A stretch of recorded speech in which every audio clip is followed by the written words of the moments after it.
क्या हनुमान जी का अवतार हो सकता है? आज का यह प्रश्न है। आपको पता होगा कि भगवान हनुमान भगवान शिव के अंश अवतार है, रुद्रावतार है। जब पवन देव ने भगवान शिव से उनका अंश लेकर माता अंजनी के गर्भ में स्थापित किया था, तब से वो पवन पुत्र के तौर पर भी जाने जाते हैं। उनके भौतिक माता पिता हमको पता है कि केसरी और अंजनी माता है।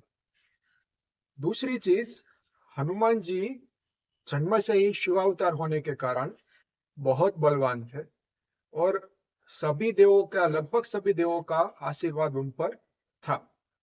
आपको पता होगा कि बाल समय में ही सूर्य को निगल गए थे, इतने बड़े शक्तिशाली थे। एक फल समझकर इतना बड़ा आकार ले सकते थे तब से।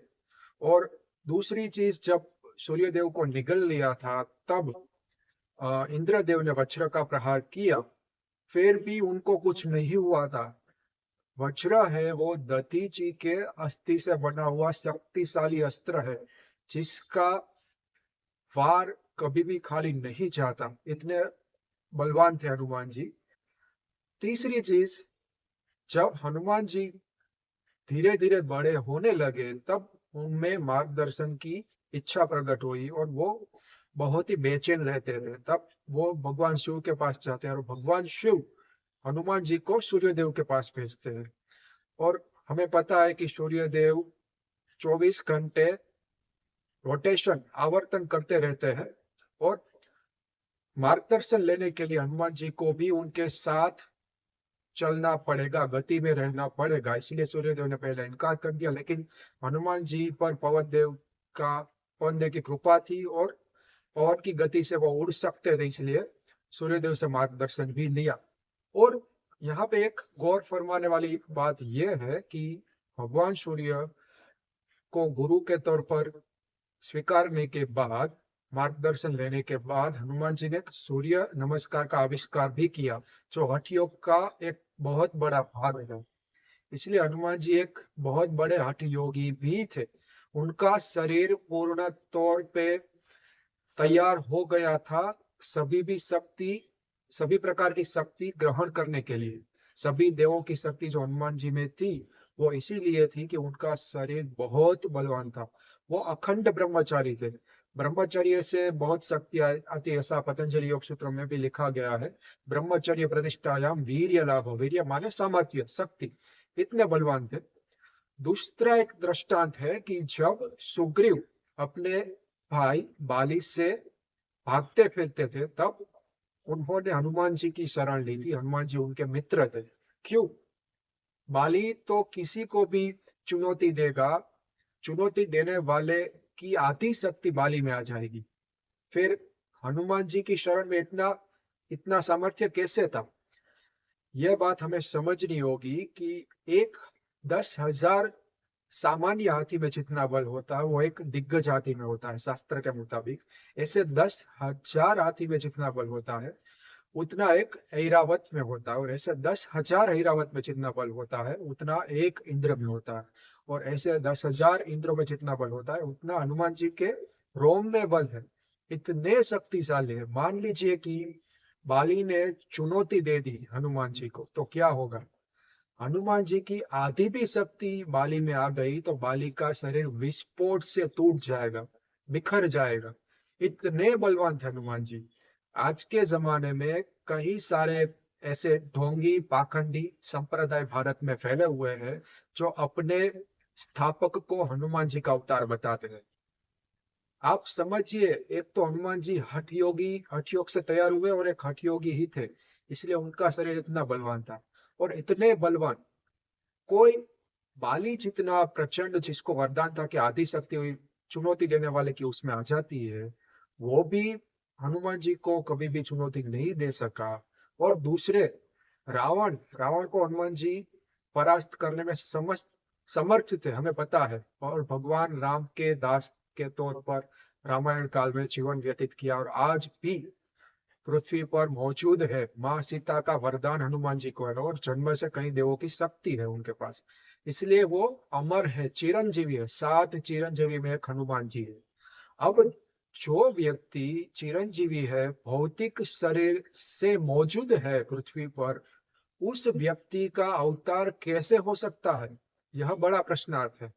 आप देखेंगे कि ये, और दूसरी चीज, गोस्वामी तुलसीदास हनुमान जी का एक लक्षण बताते हैं कि हनुमान जी भगवान राम के सिवा किसी को भी अपना आराध्य नहीं स्वीकारते, और हनुमान जी के लिए राम काज बिना मोहे कहा विश्राम। सिर्फ राम काज के लिए ही हनुमान जी जीते, और नवधा भक्ति जो हमारे शास्त्र में बताई गई है, उसका जीवंत दृष्टांत है। और भारत के सभी युवाओं के सही आदर्श हनुमान जी है। इसलिए आप देखेंगे कि महाभारत में भी अर्जुन का जो रथ था, उसमें कृष्ण सारथी थे, और विजय के प्रतीक के तौर पर उनके रथ के ऊपर कपि ध्वज था, जो एक प्रतीक था कि अर्जुन की जीत या विजय सुनिश्चित थी। इसीलिए हनुमान जी सभी युवाओं के आदर्श है। आज भारत में जैसे कि स्वामीनारायण संप्रदाय, वो हनुमान जी को स्वामी नारायण का दास बताता है। सहजानंद 19वीं सदी में हुआ, और उसका दास, उस व्यक्ति का दास हनुमान जी है, ऐसा ये लोग बताते हैं। कैसे पॉसिबल है? भगवान राम के सिवा किसी को आराध्य नहीं मानने वाले हनुमान जी किसी को भी ऐसे झुक नहीं सकते। और ये एक व्यक्तिगत तौर पर जन्मा संत था, एक तत्वदर्शी भी नहीं। आप इनके पुस्तकें पढ़े, इतना अपमान इन लोगों ने हनुमान जी का, कई सारे हमारे पंचायतन पूजा का किया है सनातन की। और दूसरा रामकृष्ण मिशन, रामकृष्ण मिशन में विवेकानंद को हनुमान जी ही घोषित करते हैं। कैसे? मैंने एक पुस्तक पढ़ी थी, उसमें लिखा था कि जब विवेकानंद विश्व धर्म परिषद में गया था, तब उसको दूसरी बार छलांग नहीं लगानी पड़ी थी। ऐसा विवेकानंद वापस आने के बाद शारदा देवी को बताता है, जो रामकृष्ण की धर्मपत्नी थी। इसका मतलब यह हुआ कि विवेकानंद हनुमान जी के तौर पर छलांग लगा के विश्व धर्म परिषद में अमेरिका गया था।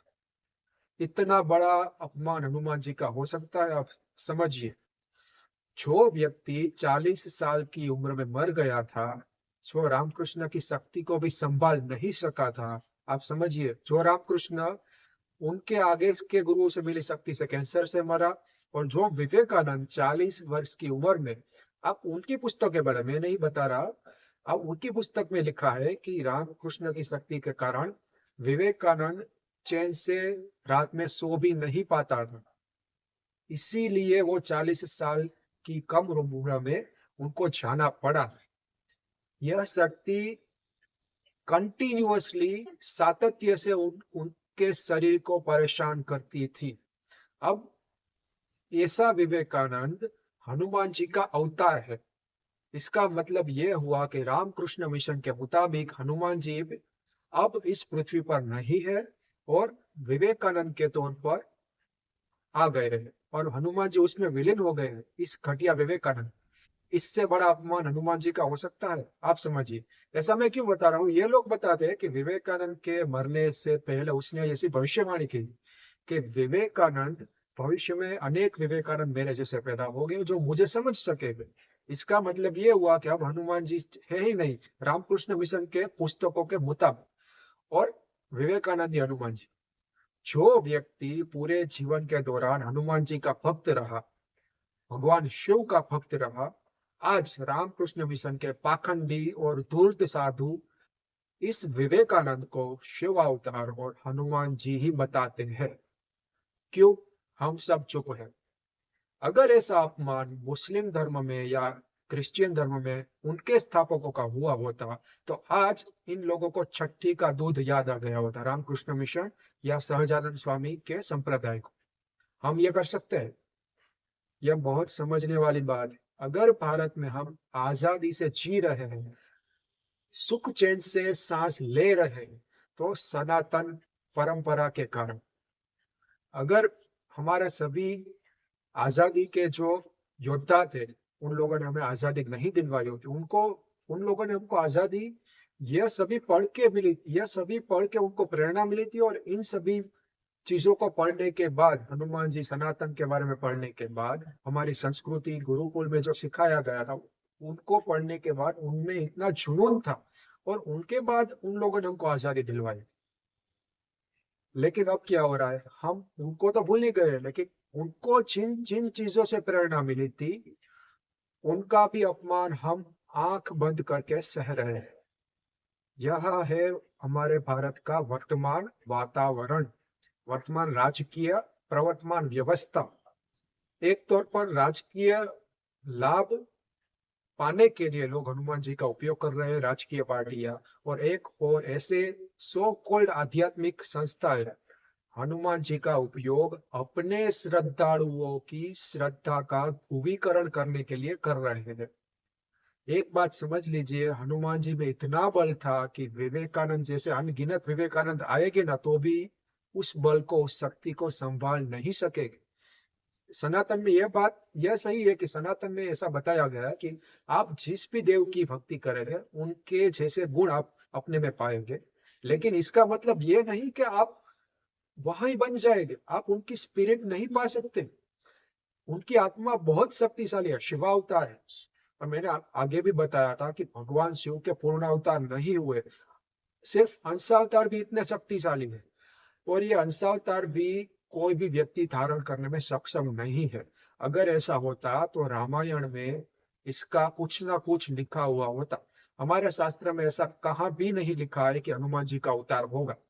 नारायण के 10 मुख्य और 24 गौण अवतार, भगवान शिव के 11 रुद्र अवतार, इन सभी चीजों का उल्लेख हमारे शास्त्र में है। यही अवतार हो सकते हैं श्रुति और वेद के मुताबिक। आप किसी भी, मैं फिर भी यह चीज रिपीट कर रहा हूँ, पुनरावर्तित कर रहा हूँ कि हर धर्म, भारत के हर धर्मों को देख लीजिए।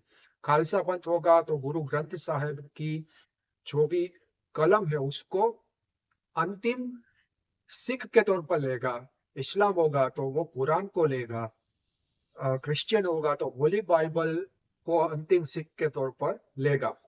और बौद्ध है तो बुद्ध, भगवान बुद्ध की जो सिख है उसको वो लोग फॉलो करते हैं। जैसे जैन है तो जैन में 24 तीर्थंकर, जो अंतिम महावीर स्वामी है, उनकी सिख को फॉलो करते हैं।